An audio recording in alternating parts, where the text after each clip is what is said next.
Hi everybody, DM Andy here. If you're listening live, as these come out, you'll notice we had a bit of a break in regular scheduling. Everything's fine. We've done the next session. We have episodes in the can. Just things get a bit hectic sometimes, as there's only a couple of us doing this. If you are listening far in the future, then it makes no difference to you whatsoever. And if you're listening really far in the future, which is totally possible, perhaps everybody on the show is dead. In which case, this little speech will probably be really, really creepy. But anyway, thanks for listening. We really appreciate it. And we're just about to upload our first t-shirt designs, the Polymorph Self logo, the Stranger Things artwork, and also the Bad Ponies t-shirt. So keep your eye out for that. We'll post it on the blog. Thanks again, guys. Bye.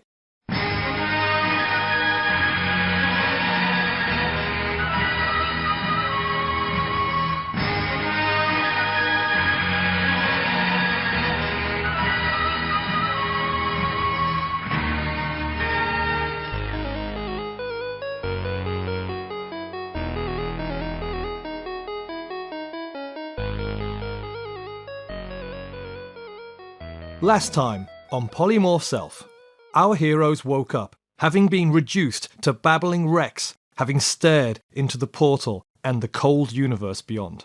Also, Hjani had put them all in bondage kits, including ball gags. Next, they descended to the passages below the temple.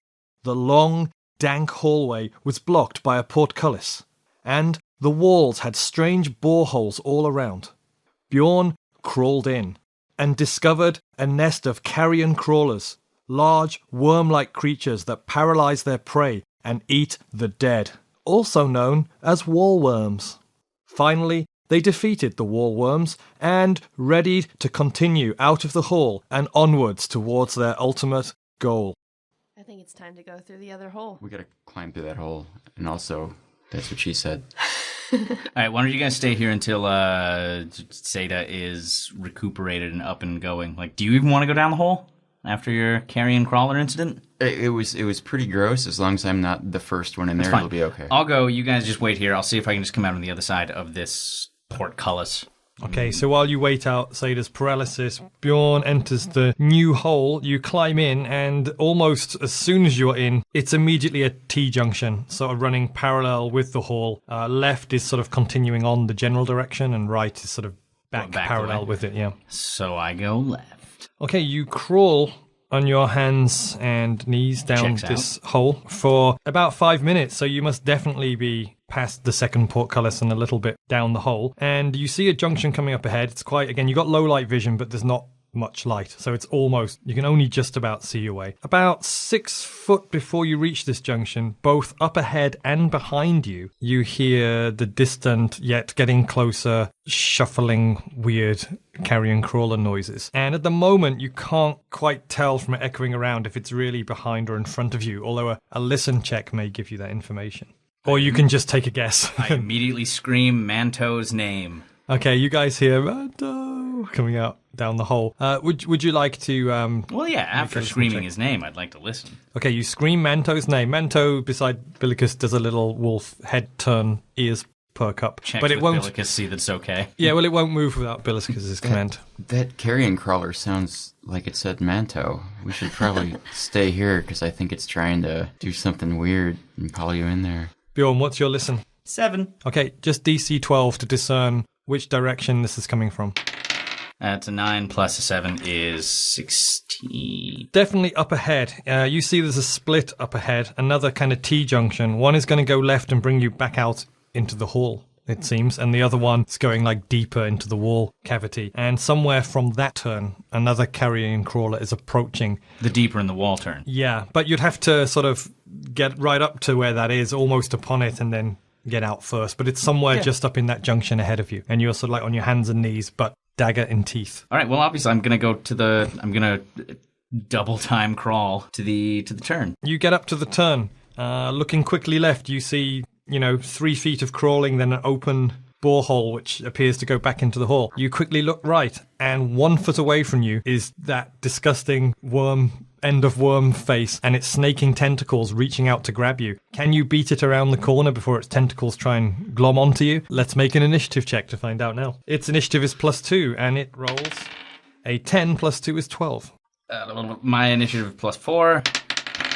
That's 12 + 4 is 16. Okay, you crawl around the corner and you come out into the big hallway on the far side of both portcullises. Looking behind you, the carrion crawler makes a turn and just goes off the way you came. Oh. And sort of shuffles on back down the boreholes. Bjorn appears a little down the hall on the other side. You shine your lantern. Am I unparalyzed? You now? are unparalyzed Okay. now. It was only actually about 5-10 minutes. That is, do you realize how difficult that would be to crawl for 10 minutes? Can you imagine that right now? But you're a super strong, flexible contortionist Alright, escape fine. artist rogue. Just to give you your dues. I'm just, Yeah. I'm giving myself my dues. I crawled for 10 minutes. Like, that's amazing.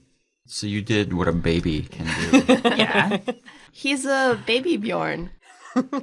Lil Bjorn. Bjorn Oh, again. baby. Bjorn again? I'm a new Bjorn. You are on the other side of the portcullis. You all see him there. Hey guys, haha, I'm here. Man, it must have taken a lot of crawling to do that. I know, I'll talk to you about it later. I want to hear all about it. You might not be impressed. All right, guys, get over here. Let's lift this. I don't know if I could crawl over there. Shut up. I'm looking around for any kind of mechanism. Doubtful that I'll find one. There aren't any. Fucking Yeah. hell. These have been designed basically for somebody with some form of magic or sonic powers to be able to activate them, but people without to have a really hard time. Hardish time. Would you like to try again? I'm just thinking whoever made this is really a jerk. Like, you put people in the pit and then the wallworms come and they eat them and then you put... Oh, I hate this person. Let's lift these gates. Baby Bjorn, or do you recommend us just crawling through the holes for 10 minutes? I There can't do was that. there was a carrion crawler coming your way. What was he carrying? Nothing. With the combination of you three, it was an 18, 19, or 20 to lift those gates, right? Would you like to try again? Yeah. Seyda, you're rolling again? I'll roll again. Just saying. Hup, hup. Saying what? What are you saying about my rolls? Oh. I rolled an 18. Nice. It's leg day. Okay, again, you've lifted and braced the gate at waist height. Do the helmet trick again? Okay, you do the helmet trick. Who's the one who's going to be last through and have to make the check? I think we both got the same reflex. Yeah, I guess I'll do it. But Okay. I'm not saving your helmet again if it flies out. You go under, you use the helmet to jam it. Billicus gets through, Manto goes through, Seyda goes through, and as it's just, almost popped out because it's not stable, was it DC 15? Yeah, and I'm a +7, so oh my god. 16 +7. Yeah, you easily do it, and the helmet pops out. Did you want to try and grab the helmet? No, it's all right. The helmet pops out, rolls, and falls down into that pit. I told you. You did tell me, but now when we're going to fight the guys with the squid faces... So now, until you maybe or maybe not come back for it in some way, you've got to cross off the fox helmet. Ooh, right. I'm gonna put my helmet on. We'll never be back. So you're all in the back end of the hall, beyond the pit and the portcullises, and you can see down the far end the glow of light where it's going to exit out into daylight again. All right, let's all catch our breath. Good hustle, guys. I head out to the daylight. Way to go on picking up that portcullis. You do. You're He's walking. still talking, but I'm walking. Yes, that's right. Yeah, it's fine. It's fine. I'm still talking to Billicus and Seyda. I walk away. I think that you guys did a great job. I'm ignoring you. I walk away. You guys picked up that door real good. I'm glad I could witness that. And all right, I start walking. It ends in a kind of large arch, and it comes out to a kind of view which I'm now going to describe to you. The end of the hallway comes out of a hole in the side wall of the vast excavation pit. Below you is a sheer drop, but the sides are crisscrossed with rickety scaffolding and frayed ropes, abandoned wooden plank walkways and rusting iron pins. Across from you is the monolith. Its lower reaches still underground. Its shiny black sides of obsidian catch the desert sun up above. A bridge lies between you and a gaping hole in the side of the monolith. The hole is jagged and uneven, and at least 30 feet wide. The bridge itself is made of wooden slats and long drooping ropes, little more than a forest rope bridge writ large. It's quite a way across to the other side. You shield your eyes from the sun to look up. Perched on top of the monolith, watching you intently, is the wounded blue dragon. Are you back for more? Come at me, bro. Okay. I ready my bow. Was there anything in what was her name? Lalia Whiteblade's journal about taming dragons? Are you asking me? The DM? I'm asking my memory after having read that journal front to back. No, nothing detailed like that, no. Wow. And this is a blue dragon as opposed to the white dragons she was going after. Each colored dragon has its own sort of like personalities and habits and things like that. You all stand speechless, mainly at the foot of the bridge, as the dragon eyeballs you and makes you uncertain. Does Billicus know anything about blue dragons? I mean, can I be? You all fought one before. It breathed lightning at you. Lightning. Okay. Hjani fought one before. We were busy.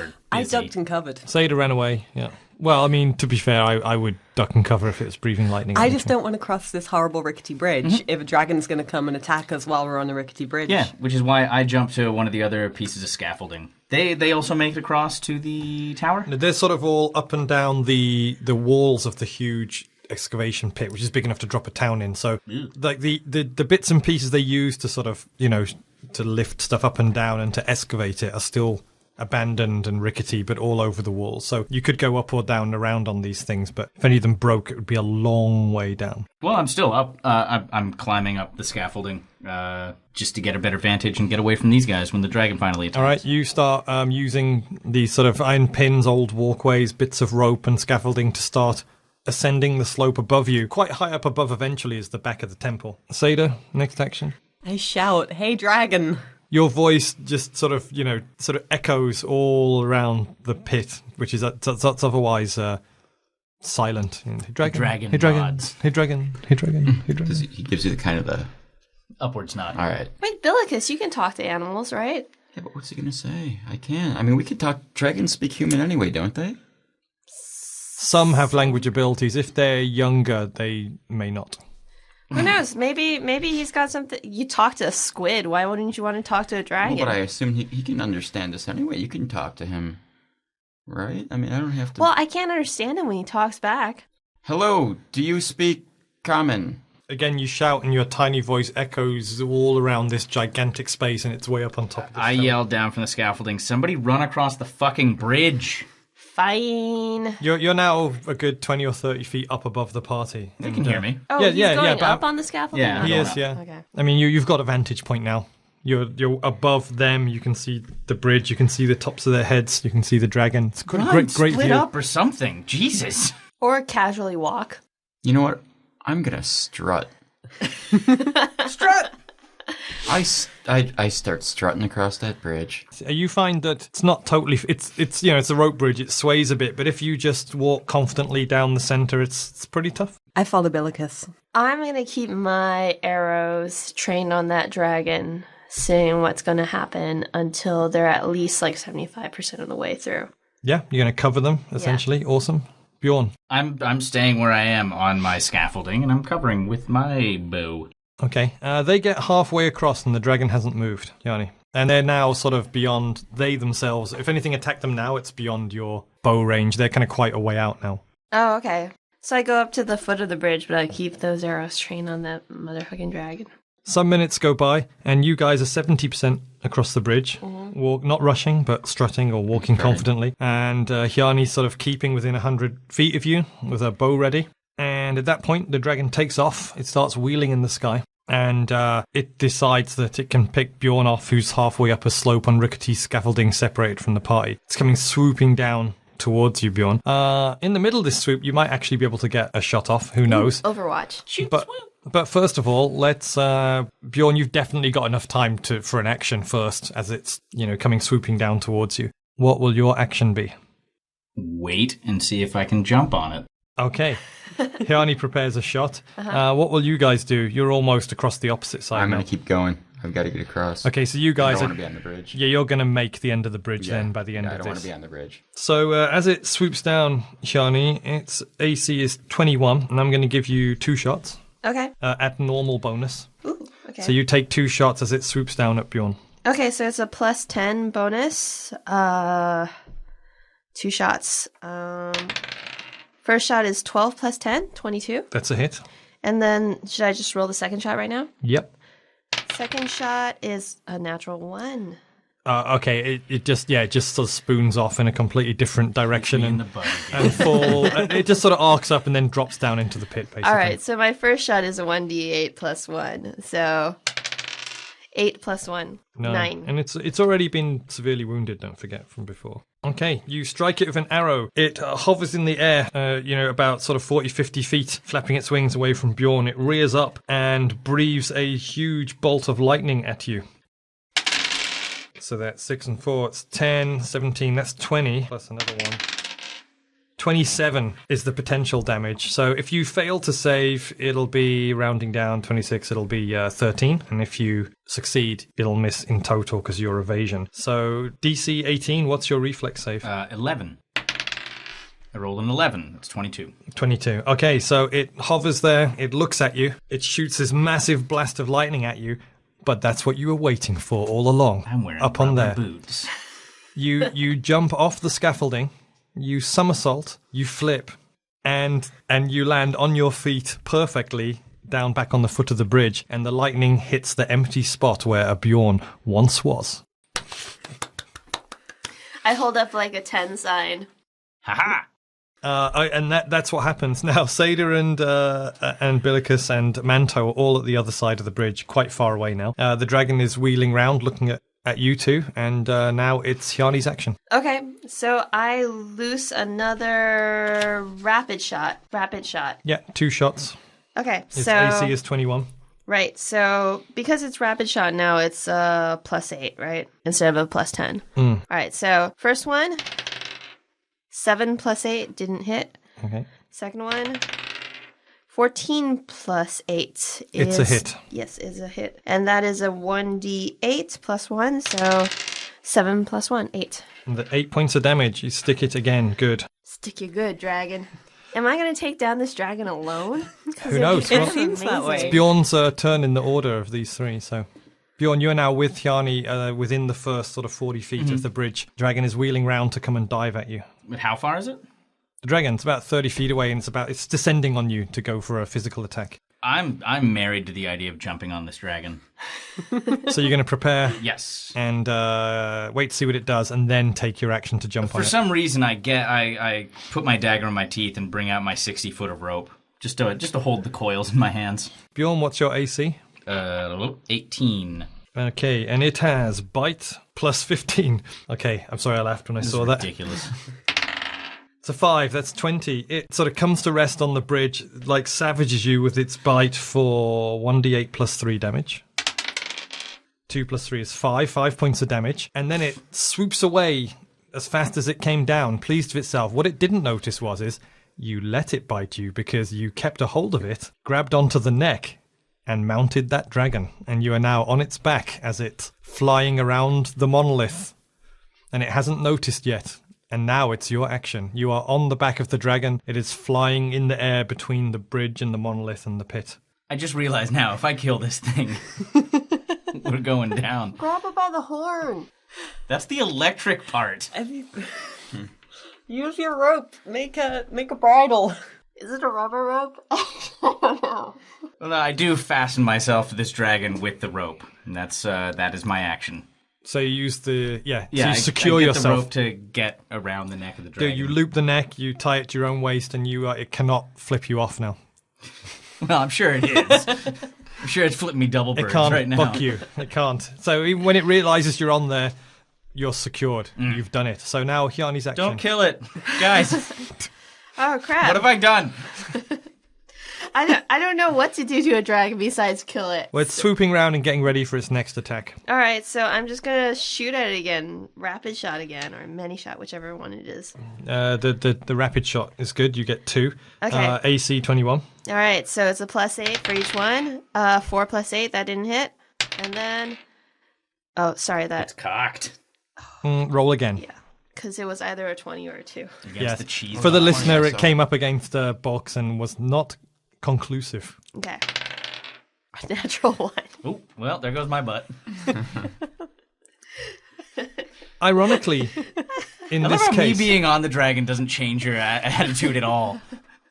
Ironically, natural 1 in this case means you actually hit well for a critical hit because it was already injured. Its hit points are quite down. You've hit it twice already, and Bjorn's on it, so if you kill it, a disaster will strike. So your arrow goes true right into its neck for a definite double damage critical hit. Oh, fantastic. But Sorry, Bjorn. you single-handedly killed a dragon. Oh, yeah. I can put this on my resume. Swings and roundabouts.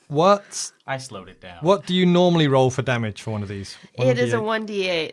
Just plus 1d8 plus 1. So the potential, the maximum amount of damage is 18, right? Yeah. So I'm going to make a ruling here because it's a little over that. It's only going to have that disastrous effect if you do in fact roll, an 8 and get the max. Otherwise, it's just almost. So because it's only 1 hit point clear of your maximum. So roll the damage. 6. So 6. 7. So 7, 14 points. 14 14 points of damage. Okay. So in that case, Okay, so you put it through its neck, and it's sort of careening all over the place. Bjorn, you're strapped to it, so you're okay. But it's sort of careening around out of control. It's its action next, so what would it do as a sort of like a panicked dying action? I know it's going to like kamikaze plunge at the bridge and try and take the bridge and you down with it. So this dragon is going to... I know Bjorn's face there. So it's decided it's going to just do a mad dive. It doesn't know what's happening to it. It feels it's dying at the bridge and try and like just smash through the bridge, which would essentially make you... in midair. But it's going to have to like score a hit on the bridge. So I'm going to have to give it some sort of a arbitrary chance of doing this. The universe is meaningless. You might as well live out your life because why not? It has reflex save of +8, so I'm going to give it a DC 20 reflex check to see if it can, be dexterous enough to hit exactly into that quite thin bridge. While I'm tugging on the rope. Yeah, it's sort of unaware that you're there still almost because it's really wounded. So, but you're on there and it's awesome. So it goes into a plunge and it's decided to like take out the bridge and therefore take you out in a more direct manner. So 14. It goes flying down like a missile and it just smashes right through the wooden parts of the bridge beside you, splitting it. And then it sort of swoops up again because it's not actually quite dead yet. So Bjorn, you're still on there. Now, Hjani, you're going to need a check to hold on to this bridge because essentially it falls into 2 pieces. Okay, is it a reflex? Yeah, if you fail, you're going to hit this scaffolding stuff and bounce because the side's like a slope. You'll bounce down, you'll take a lot of damage, but you don't just fall directly. You are sort of near the edge. If you succeed, you grab onto the piece of the bridge and you kind of basically like swing with the bridge to the opposite side, the monoliths, probably still taking some damage on impact, but you don't fall. All right, let's see what happens. What's your reflex save? +7. DC 15. Oh my god, guys. 13 plus 7 is a 20. It dive bombs the bridge by you on the inside. The bridge, it sort of explodes, but you keep hold of the ropes, and you go plummeting in a kind of arc like a rope swing, but it's really far, so you're going to take damage when you hit the other side, despite being a superhero. And how can I calculate this? Normally you do 1d6 for every like 10 feet of falling, but it's not really falling. No, it's swinging. Yeah, it's swinging, so I might half it. How far was this rope bridge? I never really figured it out. It's very long. Yeah, it's like a couple hundred feet, right? Yeah. But we're halving it, and I'm going to say... I was a couple feet into it. I'm going to say 66. Okay. Because it is just as, it's a massive big swing into the side of a rock and it's really far. So, hand me your D6s. Is there any way for me to... If you can think of an action that helps within 5 seconds and state it, I will accept it. See this happening. I cast Wind Wall to try and kind of blow her the other way to soften her impact. Wind Wall. That normally just creates, essentially, the wind to create a hard barrier. Okay. Well, you cast Hit it in the middle. I meant Sleet Storm. Sleet Storm, which is essentially a magical attack of stinging sleet. So she hits the wall even harder. Both of these are attacks that would essentially damage her. It was meant, I meant well. I meant well. Thanks, dude. You know what? You cast Wind Wall, which is the original one, but you cast it, nearer to her than the wall, so she's technically falling less. So I'll reduce that to 4d6 instead of 6d6 because you essentially make her fall less shorter distance before you hit the wall. So can you pass me that d6? So Billicus, you cast Wind Wall in an attempt to lessen the distance of the fall. So this way she hits twice instead of just once. No, she hits once and then she can climb which is down a the rest. hit, but still didn't gain enough So velocity. surprisingly, about 2/3 of the way through your swinging fall, you hit an invisible barrier. which is really painful, but not as painful as if you'd fallen all the way. Oh, fair enough. That is 14 points of damage as you smash into the wall. And then the wind dissipates and you just swing the rest of the distance. And you're now sort of, 60 or 70 feet down from the entrance, hanging by this bridge, which you could now climb up like a ladder. All right. There's still a dragon flying around, though, a wounded dragon in its death throes, and Bjorn is on its back. Bjorn, what do you do? I use my appraise skill, and I take off the AP to make it praise skill. And I tell him, you're a good dragon. I start dragon whispering. I am a dragon whisperer. I am stroking his head, and I'm telling him, you're a good dragon. Okay, so tell me exactly what are the words you say. Just do it. Hush, dragon. Hush. You will fly true now. You will make me your master. You will listen to me, because I'm on your back, and you might die. I'll tell them to stop killing you, and we'll fly together. We'll fly together to a safe place where you can die with dignity. Somewhere where your treasure is, maybe? Now, unfortunately, you don't have dragon whispering, and it can't understand any of that, but it now knows that you're on its back. And I've got its back. And it's kind of, almost wounded to the point of death. So, as a DM, it's actually, you've kind of convinced me it would return to its lair, wouldn't it? Yeah, that's what you were talking about. It wants to go back to its safe place. It's wounded. So, it does a massive swooping dive towards exactly where Seyda and Billicus are standing, the hole in the side of the... I duck. thing. You duck. I commando roll. You commando roll. Okay, you get out of the way, it comes swooping into the hole and just goes sort of clawing and crawling in, and it sort of disappears into the darkness behind you. And then you hear its sort of reptilian screeches and cries echoing. So somewhere just behind you at the end of this hole or hall into the monolith, there's some kind of very large wide open space. And by the way, you do remember that in the upper levels of the previous monolith, it was the top of a huge shaft up the core with the bioluminescence on it, and that you climbed up. Yeah. Oh, yeah. Sorry, Billicus doesn't remember that. The three of you. Well, okay. I wouldn't remember it. It's only going to be Seyda, isn't it? Because Bjorn's on the back of it, so we'll get to that in a moment. And Hjani's at the bottom of this broken bridge. Well, they don't see where we've gone, so... So, Seyda, you can remember the layout of the last place where the dragon's nest was smashed through was at the head of this huge shaft, essentially. So it appears to have got into this large open space. Bjorn, you're on its back. So you see it rush through a 40-foot sort of hallway, quite similar to the one before, but the last one was all frozen up in the winter. This one is just like a sort of, obsidian hallway. And you're on its back as it crawls through, and it does in fact come out into a large open area at the head of a massive circular shaft lit up with that bioluminescent fungus. And it goes plunging and gliding down, with you still on the back. Goes down about 300 feet, and it's come to an end. It's kind of all plugged up with volcanic rock and debris. But you must be under the ground level now. And it's sitting on a huge treasure pile full of all kinds of items and stuff. You're still strapped to its back. And it just sort of like curls into a ball in the corner and kind of just stops moving, as it's bleeding out, essentially. I feel really bad for it. It's gone to die in its home, essentially. Oh. You're not seeing any of this. For all you know, I am locked in a death battle with this dragon. Are dragons Well, you like could technically put Pokemon, the final blow on and claim victory if you wanted. where you lower their HP and then you can throw a ball at them and capture them? Throw a ball at it. It's mortally wounded. Bjorn, what do you do? That was all me. You're at the bottom of this huge pit now by yourself with I this wanted to wounded die with dragon. dignity, though. So, I take off my cape, stuff it down its throat, and then put my hand over its nostrils.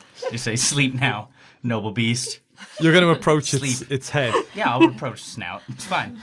Okay, it's also a wounded, dangerous animal. So It's fine. Okay, I tell you what we're going to do. We're going to do an opposed reflex check. Do it. If it succeeds, it gets to bite out at you at reflex. If you succeed, you get to be... No, wait. And you just get in there first, hush, and you do that. Put So one finger to its lips. it has initiative +0. We talked about blue dragons have... one of blue dragons' weaknesses is they have terrible initiative bonus, so no bonus for them. So the dragon gets a 19. What am I throwing? I'm throwing against 19. With initiative, so what's your initiative bonus? +4. It's 12 plus 4 is a 16. Okay, you put the rag in your hand. Yeah, you I've got it get balled up. Yeah, you get it balled up. You come around, and just before you can do it, it's going to get one last chance to sort of bite out at you before it runs out of energy. And it's going to have a very reduced ability to bite. It's going to have bite +5 as opposed to 15. What's your AC? AC is 18. It's its last possible attack. And it snaps out pathetically as its life ebbs away. And you get in there with the ball and keep going. What do you do? I stuff my balled up cape down its throat. And I guess I cover both nostrils, each nostril with a palm. Yeah, it's quite a big head. So it's like I'm warming my hands in front of a fire.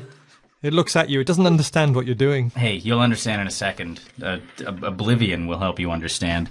And I say... Is that your soothing euthanasia voice, is it? Yes. You don't want me to speak like a euthanasia right now, do you? I can't do that. No, edit that out. I don't even know what the joke was. Shut up. Like Billy. All right, and then I say, you sleep now, noble beast.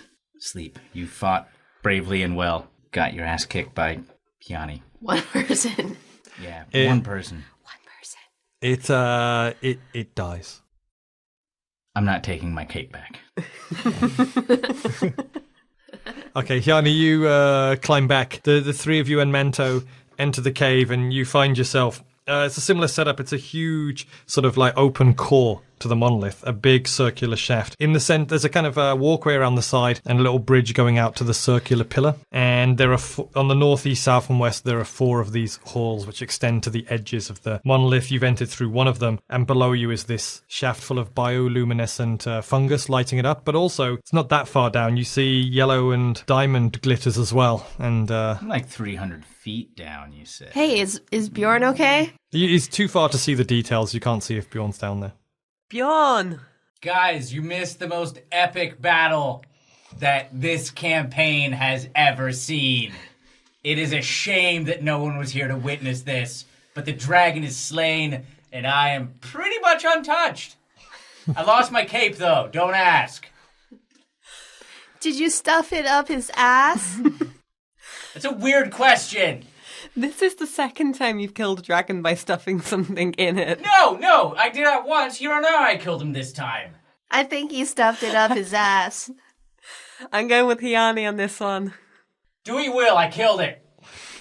I don't know if you guys want to descend or not, but let me start with Bjorn. What do you see down here? Because there is a big treasure hall down here.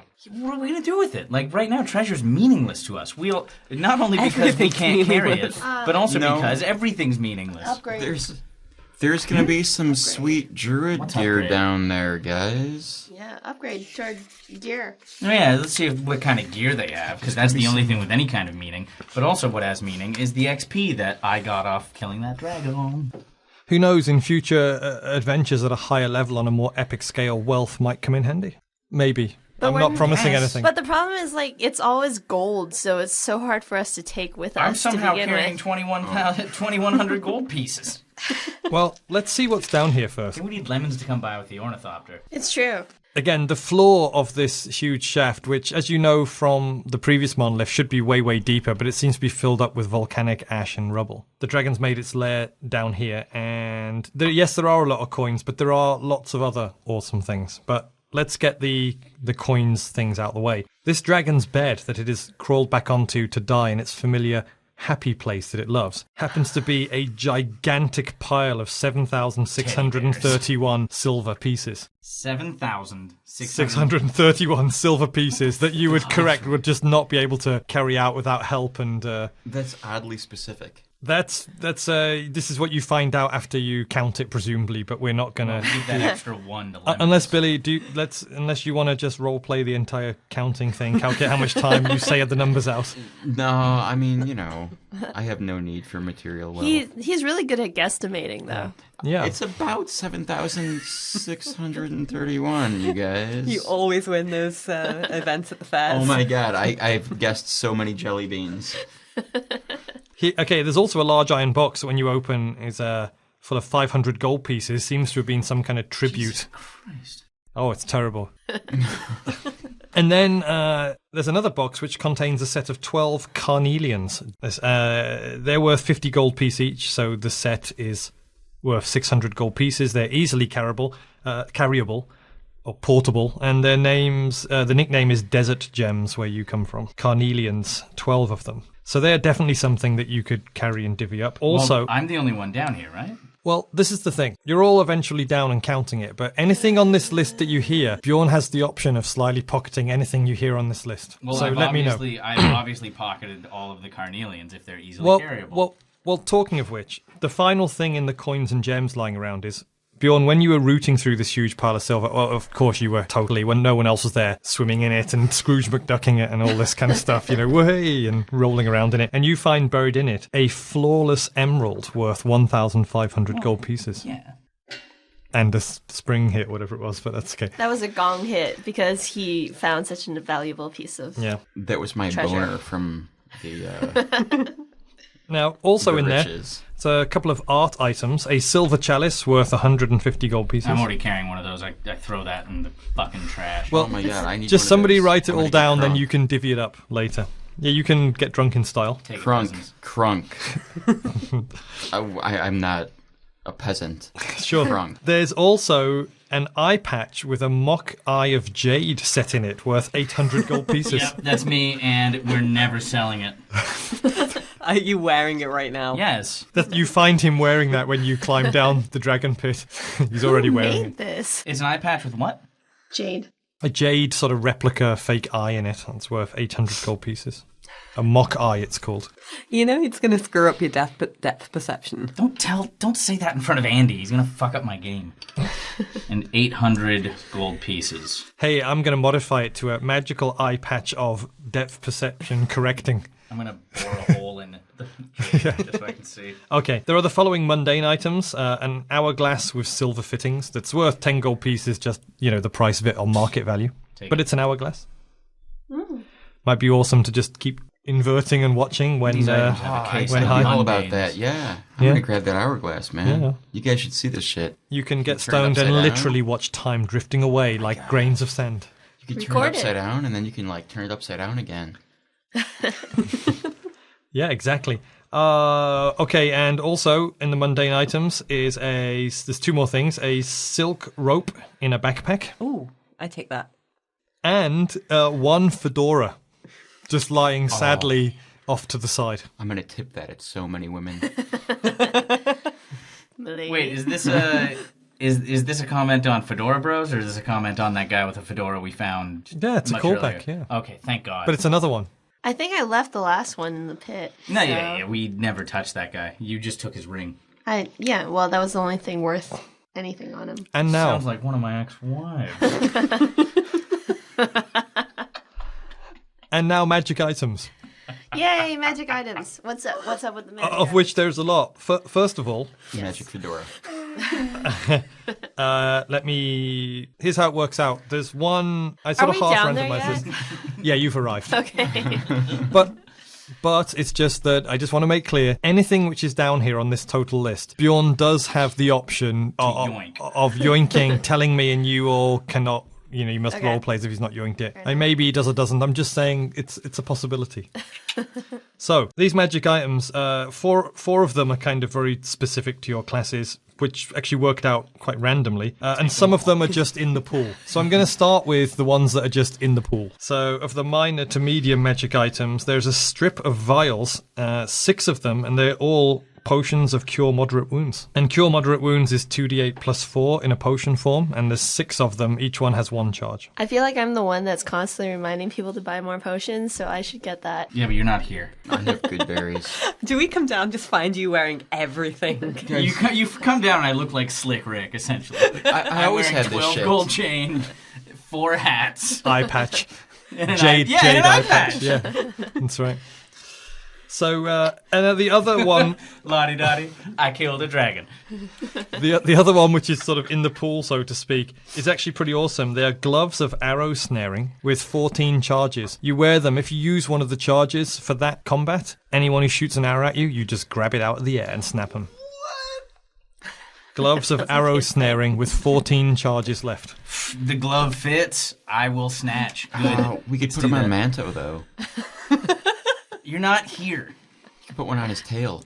Those are for me. The Now, before Cure you talk about this, the dragon fight, everything, have a bit of a wrap up. Here are the 4 major items. Bjorn, you find a dagger plus 3 returning, which means you throw this thing. It's plus 3 to hit on top of your your dexterity bonus and base attack. Does 1d6 plus 3 damage. And if you miss, it just snaps back to your hand. Daggerang. Yeah, it's called Dagger plus 3 of returning. There is a Ring of Protection plus 3 down there. Yay. Which adds 3 to an armor class when you wear it. There's studded leather armor here, which counts as studded leather plus 2. So it's like what you have now, but plus 2. So wearing it would essentially increase your armor class by 2. The armor box is on the second page at the top, under your fingers. Oh, I see. Billicus. There is a specialist cloak under here, made by a magician called Dexter. Let's call it Dexter's Cloak. First of all, wearing it gives you plus 2 armor class, and then it has the following 2 powers. Invisibility once per day. Invisibilicus. And blur once per day. Bluricus? Is the front open on this cloak? Because I don't want to be stifled. It's a regular cloak, yeah. Blur means that when you cast blur, anyone who tries to hit you with a melee attack has a 20% chance that it just misses completely because they can't see where you are. Yeah. That's blur. It's called Dexter. And that is the total of all the things that are down there. So now, Bjorn, would you like to exercise your option on any of this stuff? Does any of this stuff not exist when the rest of the party come down? Only on the era snaring gloves. And obviously on the dagger. Everything else, the magic stuff I'm going to keep for these guys. Yeah, the dagger's sort of, it's obvious the 6 for you. vials of cure moderate wounds, I'll hold on to those for right now. The eye patch, I am now wearing. By the way, this is the option of things that you essentially take without their knowledge. If it's just splitting them up, then we just go to the next scene. I've got to keep in their good graces, so I'm definitely going to tell them about the 6 vials. So is there anything you don't want to tell them about that you just take? The Flawless Emerald and the Desert Gems. Okay. Which is a good band name. Flawless Emerald and the Desert Gems. Okay, so all the gems are already in your backpack unmentioned when everyone arrives. So there'll be the silver, there'll be the art items, and there'll be all the magic items. And I stand down here expectantly, just hoping that they notice there's something different about me. I noticed the eye patch, but I refuse to say anything about it. Who are you talking to? Yeah, that translates to not speaking. Yeah, I know, but he knows that I see it, but I'm not going to say anything about it. You look at the eye patch, you give a long look, and say nothing. Bjorn, what happened to your face? It's the same as it all. You. All right, guys, I found all of this stuff down here. A bunch of really cool stuff. Why does this dragon have a lump in his throat? It was crying because I beat him so bad. Anyways, I found a cloak down here, but I lost mine in the fight.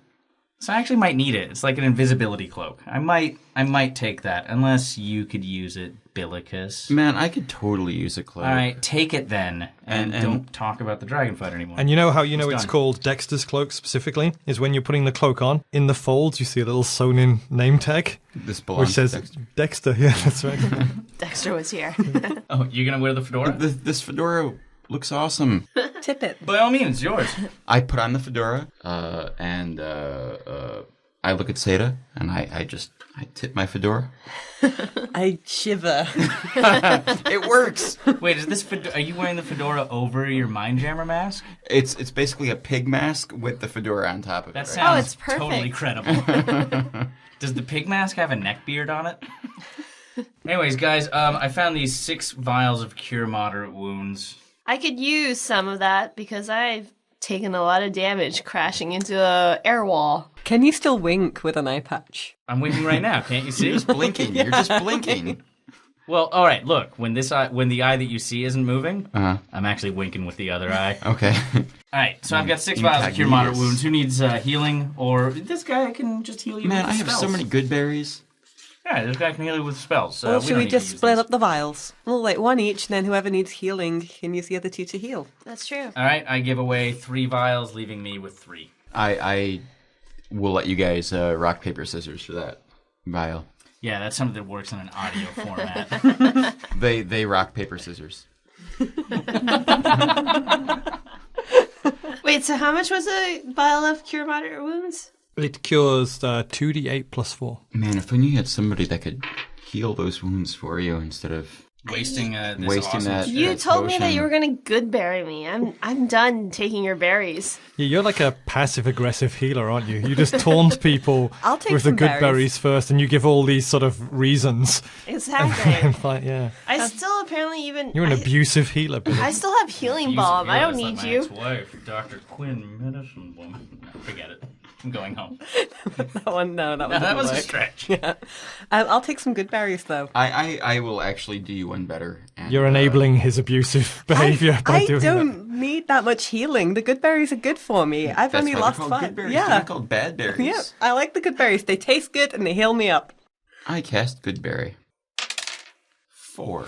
I needed that. Okay, 5. and but- each one will restore 1 hit point when eaten. And they're blueberries this time. I needed 5, but now I'm back up to. I've just lost 1 hit point. Well, see, now you're making me feel bad. No, it's good. I'm happy about. It's more of that passive-aggressive bullying, isn't it? Guys, stop fighting. We need to focus. We're We're here down with you. I just killed a dragon. I think. Yeah, we're all Let's down here. focus on the important things. I killed that dragon. I'm stuffing my mouth full of berries, looking at you. All right, so you're ready to hear the tale.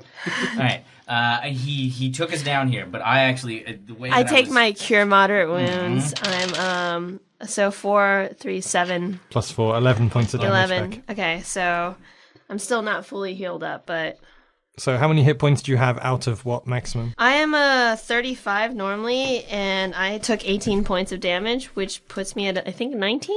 I'm so bad at math right now. Sure, it's for the listeners, it's the end of a long session and evening.